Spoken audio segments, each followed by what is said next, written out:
Et salut à tous, c'est Greg Speedcubing et aujourd'hui je vais faire une vidéo sur ma chaîne tout seul, donc c'est là. Salut à tous, c'est Nelson Cubing. Aujourd'hui je vais m'incruster dans une vidéo de Greg Speedcubing. D'accord, et ça va être quoi la vidéo exactement? C'est une review d'un cube, donc Ah ouais. c'est celui-ci. Il s'appelle le... YJ Yupo V2M. Voilà. Mais du coup c'est pas super comme vidéo, enfin c'est juste une review d'un cube qui coûte pas cher. Ouais mais bon, il a quand même ses atouts, hein. Et puis il a des contrôles. C'est parti, c'est parti.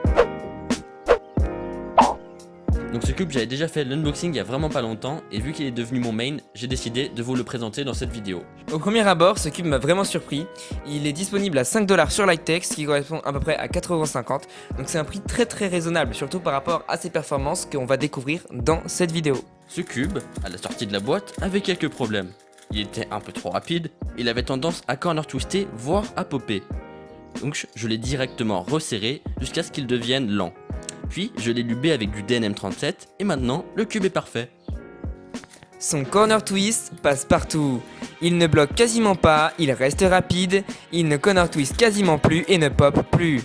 Donc ce cube a des performances vraiment très bonnes et il a un feeling plutôt classique. Ce que j'aime bien aussi sur les 2x2, c'est que les magnettes qui ne sont pas trop forts, c'est parfait, on les sent quasiment pas, mais ils permettent de stabiliser le cube.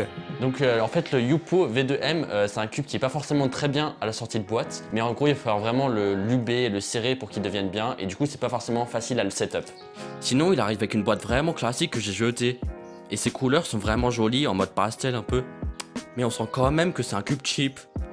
Pourquoi Grégoire est passé du MF2S, qui était son tout nouveau main, à celui-ci?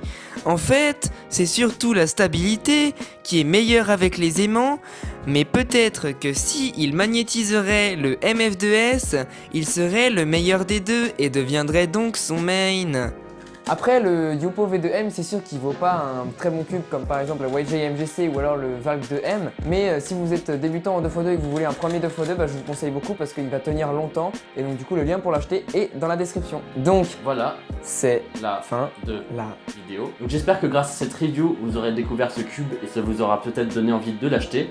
Et puis comme d'habitude, si vous avez bien aimé, n'hésitez pas à mettre un pouce bleu, un petit commentaire, à s'abonner à ma chaîne. Et sinon, on se dit à bientôt pour la prochaine vidéo. Allez, salut! Salut!